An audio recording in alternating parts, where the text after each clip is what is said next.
Breaking news చూస్తున్నాం. Mohan Babu hospital నుంచి discharge అయిన తర్వాత ఒక ఆడియోని రిలీజ్ చేశారు. ఆడియోలో ఏముందో ఇప్పుడు విందాం. అందరికీ నమస్కారం. రెండు రాష్ట్రాల్లో ఉన్నటువంటి తెలుగు ప్రజలకు, భారతదేశంలోనూ యావత్ ప్రపంచంలోనూ ఉన్నటువంటి తెలుగు మిగతా భాషలలోని అభిమానులకు, నా శ్రేయోభిలాషులకు, ఆత్మీయులకు, ప్రజాప్రతినిధులకు, రెండు రాష్ట్రాల ముఖ్యమంత్రులకు, మీడియా ప్రతినిధులకు నా హృదయపూర్వక నమస్కారాలు. గత 4 రోజులుగా ఏవేవి జరుగుతున్నదని అందరికీ తెలుసు. ముఖ్యమంత్రులు కూడా తెలుసుంటుంది. ఎందుకంటే వాళ్ళు ఎన్నో సమస్యలతో తలమునకలై ఉంటారు. కానీ ఎవరో ఆయన పర్సనల్ సెక్రటరీస్ చెప్పుండొచ్చు. నా హృదయంలో ఉండే ఆవేదన ఏమిటంటే కుటుంబ సమస్య. కుటుంబ సమస్యల్లో ఎవరైనా పర్మిషన్ లేకుండా ఇతరులు జోక్యం చేసుకోవచ్చా? మీరే ఆలోచించండి. 100కి 100% అనాల్సిన అవసరం లేదు. కనీసం 95-99% కుటుంబ సమస్యలు ఉంటూ ఉంటాయి. అంటే మేమంతా నటులం కాబట్టి మా విషయాలు, పాపులర్గా ఉన్న రాజకీయ నాయకుల విషయాలు, కొంతమంది ఉన్నవి లేనివి, లేనివి ఉన్నవి చెబుతూ ఉంటారు. చెప్పేవాడు కూడా ఆలోచించాలి, వాళ్ళ మనసులు, వాళ్ళ కుటుంబ సమస్యలు అని. ఇదంతా ప్రజలకు తెలుసు. కానీ ఎందుకులే మన పనులు మనం చేసుకుందాం అని అందరూ సైలెంట్గా ఉన్నారు.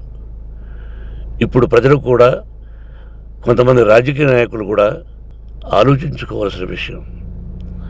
విజువల్స్ చూడండి, టీవీల్లో వస్తున్నాయి, సోషల్ మీడియాలో వస్తుంది. రాత్రి 8 గంటలకు గేటు తోసుకుని నా బిడ్డ మనోజ్ కుమార్ వచ్చాడు. అది రైటా రాంగా పర్సనల్ విషయం, తర్వాత మాడుకోవచ్చు. పత్రికాధిపతులు, అది పత్రికా సోదరులు 4 రోజుల నుంచి నా ఇంటి ముందు మనుషులను పెట్టుకుని, వ్యాన్లు పెట్టుకొని అలా ఉండడం ఎంతవరకు న్యాయం? నేను అప్పటికీ బయట పోతున్నప్పుడు చెప్పాను, అందరికీ నమస్కారం అయ్యా, మీకు కుటుంబ సభ్యులు ఉన్నారు, దయచేసి నా సమస్యను నేనే పరిష్కరించుకుంటాను నా బిడ్డలతో, దీన్ని చిలవలు పరవలు చేయొద్దండి, దయచేసి నన్ను గౌరవించండి, నేను ప్రజలకు ఏం చేస్తున్నాను ఒక విద్య ద్వారా అనేది మీకు తెలుసు, నటుడిగా మీ అందరికీ తెలుసు, ఒక రాజ్యసభ సభ్యుడిగా మీకు తెలుసు, ఎంత క్లీన్ చిట్టుతో వచ్చానో రాజ్యసభ సభ్యుడిగా. నా హృదయంలో ఉండే ఆవేదన చెప్పనలవే కాదు, మీకే చెప్పాలి. ఈ రోజున ఈ మీడియా సోదరులు ఎంత కల్పితాలు, ఎంత నెగటివిటీ నన్ను గురించి చెప్తున్నారో మీ అందరికీ తెలుసు. దానికి నేను బాధపడడం లేదు.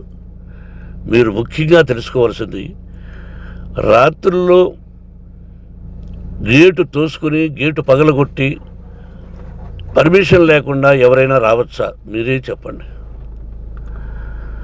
వచ్చిన వాళ్ళు అందరూ మీడియా సోదరులా, లేకపోతే ఇంకెవరైనా నా మీద పగ, రాగద్వేషాలతో ఏదో ఒక ఛానల్ చేతులు పెట్టుకుని అలా వచ్చి ఉంటారేమో సందేహం. కానీ వాళ్లను కొట్టాలని, తిట్టాలని మనసా వాచ దైవ సాక్షిగా నేను అలా ఆలోచించేవాడిని కాదు. ఎందుకు వాళ్ళు ఉద్యోగస్తులు, నేను కూడా ఉద్యోగస్తునే, అందరూ కూలివాళ్ళం. భగవంతుడు ఇస్తుంటాడు మనకు కూలి. ఎవరికి ఏమిటనేది ఆయన నిర్ణయిస్తాడు. ఇది మీ అందరికీ తెలుసు. వాళ్లకు నేను చెప్పినా వినకుండా ముందు నమస్కారం పెట్టాను. అయినా అతను నేను కొట్టామనే చెప్తున్నారు తప్ప, మైక్ తీసుకెళ్ళి నోట్లో పెట్టాము, నా కన్ను పోవలసింది. కన్ను పోయి ఉంటే అప్పుడు నేను కేసులు పెట్టాలి. అది నా కన్ను పోలేదు, కొంచెం తగిలింది కంటి కింద, నేనే ఎస్కేప్ అయ్యాను. లేకపోతే నా జీవితం గుడ్డిదయ్యేది. అతనికి తల కాదు చెంప మీద తగిలిందన్నారు. ఓకే, ఆ చీకట్లో ఎలా జరిగిందన్నది వాస్తవమే. మైకు లాక్కోవడం, వాడు నన్ను కేకలేయడం, ఆ దీనిలో ఘర్షణ జరిగింది. నేను కొట్టిన దెబ్బ అతనికి తగిలింది అన్నారు. దానికి హృదయపూర్వకంగా బాధపడుతున్నా. అతను నాకు తమ్ముడే. ఒక తల్లి బిడ్డలం కాకపోయినా I love them, I like them. అటువంటిది ఈ రోజుకి బాధపడుతున్నా నేను. అయ్యో, అతని భార్య ఎంత బాధపడుతుందో, అతని పిల్లలు ఎంత బాధపడుతున్నారో అని నేను ఆలోచిస్తున్నా. మరి నేనెంత ఆవేదనకు గురి హాస్పిటల్లో అయ్యానో. నటించింది సినిమాలో నటిస్తాను తప్ప నిజ జీవితంలో నటించాల్సిన అవసరం లేదు. నాకున్నది ఒకటి ధైర్యం, సాహసం, నీతిగా, న్యాయంగా, ధర్మంగా బ్రతకాలన్నది నా ఆలోచన. ఎందుకు కొట్టాలి? గేటు బయటుండి నేనేమైనా అసభ్యకరంగా వాళ్ళని కొట్టుంటే డెఫినెట్గా నా మీద 50 కేసులు కాదు 100 కేసులు పెట్టి నన్ను అరెస్ట్ చేయొచ్చు. లేకపోతే నేనే పోలీస్ స్టేషన్ పోయి, అయ్యా, ఆవేశంలో నా ఇంటి బయట ఉన్న వాళ్ళను కొట్టాను, నాది తప్పే అని పోలీస్ స్టేషన్కి ధైర్యంగా పెడతాను. కానీ ఇంటి లోపలికి వచ్చి నా ఏకాగ్రతను, నా మనశ్శాంతిని భగ్నం చేశాడు. ఆల్రెడీ నా బిడ్డ చేస్తున్నాడు. అయినా నీ కన్నబిడ్డ, ఎప్పటికీ నీ కన్నబిడ్డే. ఏదో ఒక రోజున న్యాయం జరుగుతుంది, మేము కూర్చొని మాట్లాడుకుంటాం. దీనికి మధ్యవర్తులు అక్కర్లే. కుటుంబ సమస్యలకు బయట వాళ్ళని పిలిపించి ఇలా చేయండి, మీరు ఇలా మాట్లాడండి అని చెప్పక్కర్లే. కట్టు బట్టలతో మద్రాసుకు వెళ్ళేవాడిని. ఆల్రెడీ మీకు చెప్పాను. పైసా లేకుండా కట్టుబట్టలతో, చెప్పులు సగం కింద అరిగిపోయి అలా వెళ్ళినవాడిని. మా తల్లిదండ్రులు అద్భుతమైన జన్మను ప్రసాదించారు. ఒక్క పైసా ఇవ్వాల.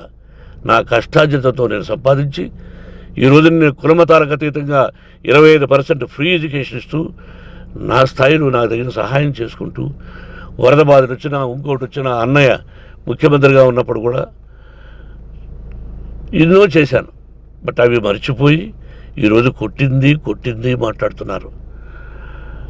ప్రజాప్రతినిధులారా, నా అభిమానులారా, తెలుగు ప్రజలారా, తమిళ, మలయాళం, కన్నడ అభిమానులారా, ఆలోచించండి. నేను చేసినది తప్పు, కొట్టినది తప్పు. ఏ సందర్భంలో కొట్టాల్సి వచ్చింది? మీ ఇంటికి దూరితే ఒప్పుకుంటారా? మీ ఏకాగ్రతను భగ్నం చేస్తే ఒప్పుకుంటారా? మీరే ఆలోచించండి. న్యాయాధిపతులు కానీ, ప్రజాప్రతినిధులు కానీ, అభిమానులు కానీ, వ్యాపారస్తులు కానీ, ఇదే మీడియా ప్రతినిధులు కూడా వాళ్ళ ఇళ్ళలోకి ఎవరైనా దూరి, ఏయ్ మన గురించి ఇలా రాశావు అని ఆ ఇళ్ళల్లోకి ఒక 10 మంది వెళితే వాళ్ళు దండం పెట్టి పంపిస్తారా? ఏం చేస్తారు చెప్పండి. మీకు టీవీలు ఉన్నాయి, మాకు టీవీలు లేవు. నేను కూడా రేపు టీవీ పెట్టచ్చు. అది కాదు గొప్ప. నా హృదయపూర్వకంగా చెప్తున్నా, అతని మనసును బాధ పెట్టినా, అతను గాయమైన దానికి చాలా చింతిస్తున్నాను. చింతించే లాభం ఏమిటండి అంటే, మరి ఏం చేయాలి? మీరు చేసిందేంటి? మళ్ళీ చెప్తున్నా, అసలు అతను నిజంగా జర్నలిస్టా కాదా అని ఆ చీకట్లో నాకు ఎలా తెలుస్తుంది? టీవీ 9 అని నాకు ఎలా తెలుస్తుంది? ఏదో ఒక కంటి మీదకి ఒక మైక్ వచ్చింది, దానికి అబక్కం లాక్కున్నాను. ఇది వాస్తవమే, అసత్యం కాదు. అది టీవీ 9, ఆ టీవీ 9 మైక్నే లాక్కోవాలి. అది ఏంటండి? నేనేమన్నా మూర్ఖుడినా? వాళ్ళందరూ నాకు కావలసిన వాళ్ళే. ఈ రోజున ఆ రజనీకాంత్, అతను కూడా ఎన్నో ఫోన్లు నేను చాలా సందర్భాల్లో మాట్లాడున్నాను. ఇట్స్ లైక్ మై సన్నా లేకపోతే బ్రదరా, అలా ఉంటాం. మరి ఈ విషయంలో మాత్రం మీరు అందరూ అంటే మీరు చేసినది తప్పు అని మీరు ఒక్కరు అనలేదే. కానీ జర్నలిస్టు సోదరులు, ఒక ఆడపడుచు, దాదాపు ఒక 5-6 మంది ఆడపడుచులు, ఒక 5-6 మంది సోదరులు, వాళ్ళందరూ మాట్లాడారు. కొట్టడం తప్పైనా ఏ సందర్భంలో కొట్టవలసి వచ్చింది, ఇవన్నీ క్లియర్గా మాట్లాడారు. అవన్నీ మీరు చెప్పరు. కాబట్టి పైన భగవంతుడు చూస్తున్నాడు. పోలీస్ అంటే నాకు ఇష్టం. ప్రజలను కాపాడవలసిన బాధ్యత వాళ్ళది, రక్షణ కల్పించవలసింది. నా విద్యాలయానికి కూడా ఐపీఎస్లు ఐఏఎస్లు అయిన విద్యార్థులు ఉన్నారు. వాళ్ళకు న్యాయం ధర్మం నేర్పించి పంపించాను నా ఇన్స్టిట్యూషన్లో. But they are perfect. కొంతమంది ఐపీఎస్లు ఐఏఎస్లు డీసీపీలు ఇలా చాలామంది ఉన్నారు. బట్ ఎక్కడెక్కడో పనిచేస్తున్నారు. వాడు నా బిడ్డలు. మరి వాళ్ళు కూడా పోలీసు ఉద్యోగస్తులే కదా, న్యాయంగా ఉన్నారు కదా. కానీ ఇక్కడ మాత్రం ఏకపక్ష నిర్ణయం. ఏమి చేస్తున్నారో మీరే ప్రజలారా చూడండి, ఆలోచించండి. నేను న్యాయమా అన్యాయమా, నేను చేసింది న్యాయమా అన్యాయమా, మీరే ఆలోచించండి. నా ఇంటికి తలుపులు బద్దలు కొట్టి రావడం న్యాయమా, మీరే చెప్పండి. ఎల్లప్పుడూ మీ ఆశీస్సులు కోరుకునే మీ మోహన్ బాబు. నమస్కారం.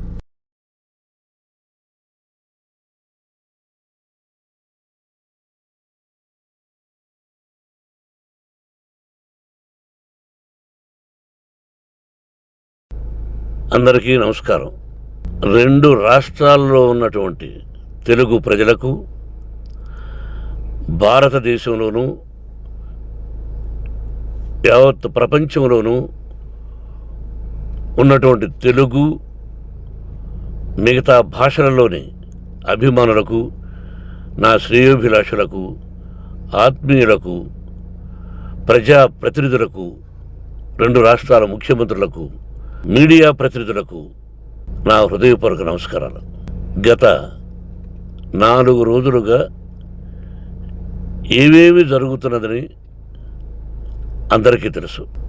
ముఖ్యమంత్రులకు కూడా తెలుసుంటుంది.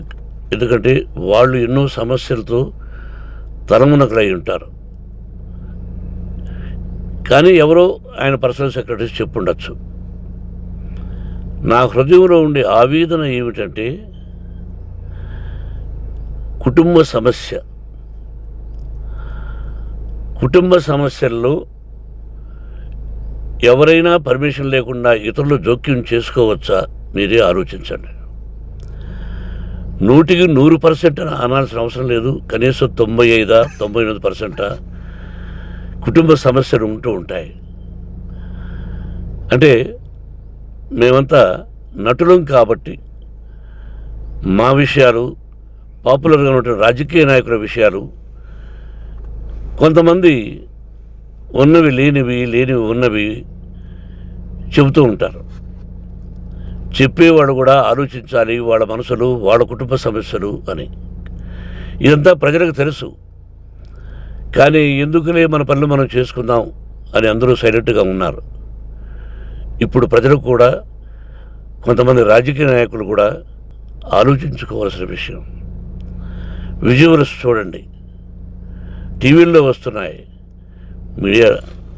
సోషల్ మీడియాలో వస్తుంది. రాత్రి 8 గంటలకు గేటు తోసుకుని నా బిడ్డ మనోజ్ కుమార్ వచ్చాడు. అది రైటా రాంగా పర్సనల్ విషయం, తర్వాత మాడుకోవచ్చు.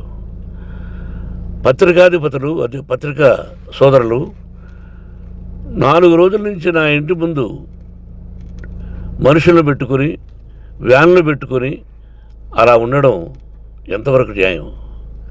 నేను అప్పటికీ బయట పోతున్నప్పుడు చెప్పాను, అందరికీ నమస్కారం అయ్యా, మీకు కుటుంబ సభ్యులు ఉన్నారు, దయచేసి నా సమస్యను నేనే పరిష్కరించుకుంటాను నా బిడ్డలతో, దీన్ని చిలవలు పరవలు చేయొద్దండి, దయచేసి నన్ను గౌరవించండి, నేను ప్రజలకు ఏం చేస్తున్నాను ఒక విద్య ద్వారా అనేది మీకు తెలుసు, నటుడిగా మీ అందరికీ తెలుసు, ఒక రాజ్యసభ సభ్యుడిగా మీకు తెలుసు, ఎంత క్లీన్ చిట్టుతో వచ్చానో రాజ్యసభ సభ్యుడిగా.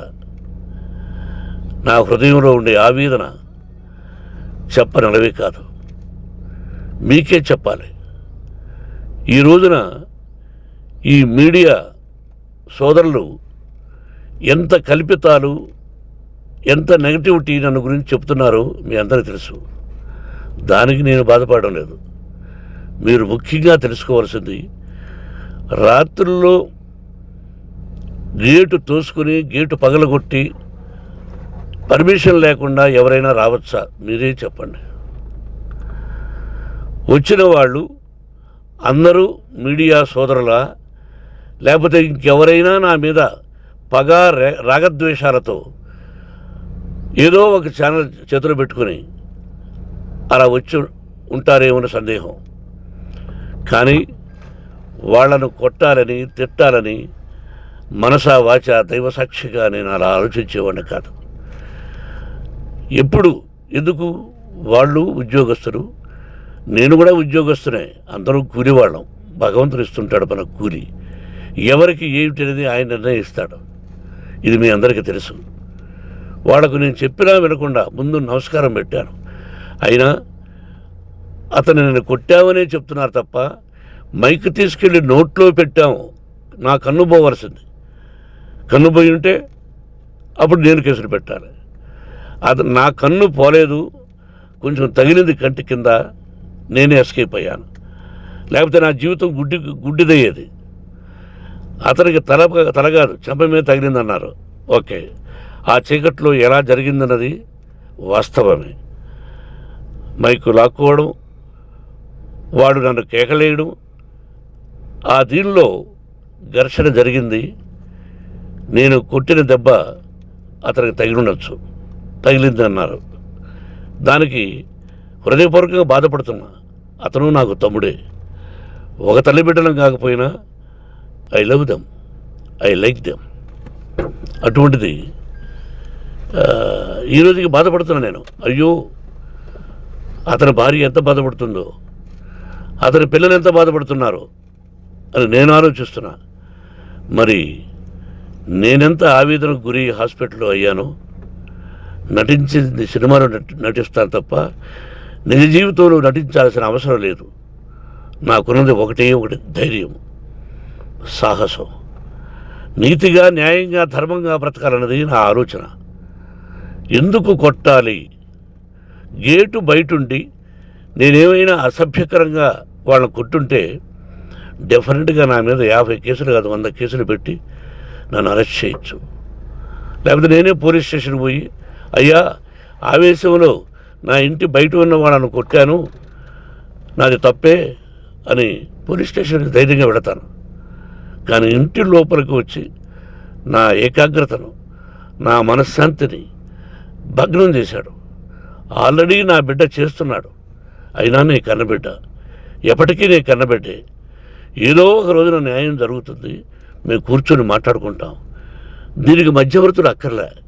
కుటుంబ సమస్యలకు బయట వాళ్ళని పిలిపించి ఇలా చేయండి, మీరు ఇలా మాట్లాడండి అని చెప్పక్కర్లే. కట్టు బట్టలతో మద్రాసుకు వెళ్ళేవాడిని. ఆల్రెడీ మీకు చెప్పాను. పైసా లేకుండా కట్టుబట్టలతో, చెప్పులు సగం కింద అరిగిపోయి అలా వెళ్ళినవాడిని. మా తల్లిదండ్రులు అద్భుతమైన జన్మను ప్రసాదించారు. ఒక్క పైసా ఇవ్వాల. నా కష్టార్జితతో నేను సంపాదించి ఈరోజు నేను కులమతాలకు అతీతంగా 25% ఫ్రీ ఎడ్యుకేషన్ ఇస్తూ, నా స్థాయిలో నాకు తగిన సహాయం చేసుకుంటూ, వరద బాధలు వచ్చినా ఇంకోటి వచ్చినా అన్నయ్య ముఖ్యమంత్రిగా ఉన్నప్పుడు కూడా ఎన్నో చేశాను. బట్ అవి మర్చిపోయి ఈరోజు కొట్టింది మాట్లాడుతున్నారు. ప్రజాప్రతినిధులారా, నా అభిమానులారా, తెలుగు ప్రజలారా, తమిళ, మలయాళం, కన్నడ అభిమానులారా, ఆలోచించండి. నేను చేసినది తప్పు, కొట్టినది తప్పు. ఏ సందర్భంలో కొట్టాల్సి వచ్చింది? మీ ఇంటికి దూరితే ఒప్పుకుంటారా? మీ ఏకాగ్రతను భగ్నం చేస్తే ఒప్పుకుంటారా? మీరే ఆలోచించండి. న్యాయాధిపతులు కానీ, ప్రజాప్రతినిధులు కానీ, అభిమానులు కానీ, వ్యాపారస్తులు కానీ, ఇదే మీడియా ప్రతినిధులు కూడా వాళ్ళ ఇళ్ళలోకి ఎవరైనా దూరి, మమ్మల్ని గురించి ఇలా రాశావు అని ఆ ఇళ్ళల్లోకి ఒక 10 మంది వెళితే వాళ్ళు దండం పెట్టి పంపిస్తారా? ఏం చేస్తారు చెప్పండి. మీకు టీవీలు ఉన్నాయి, మాకు టీవీలు లేవు. నేను కూడా రేపు టీవీ పెట్టచ్చు. అది కాదు గొప్ప.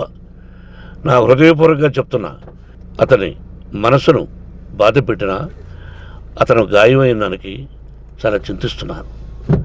చింతించే లాభం ఏమిటండి అంటే మరి ఏం చేయాలి? మీరు చేసిందంటే మళ్ళీ మళ్ళీ చెప్తున్నా, అసలు అతను నిజంగా జర్నలిస్టా కాదా అని ఆ చీకట్లో నాకు ఎలా తెలుస్తుంది? టీవీ 9 అని నాకు ఎలా తెలుస్తుంది?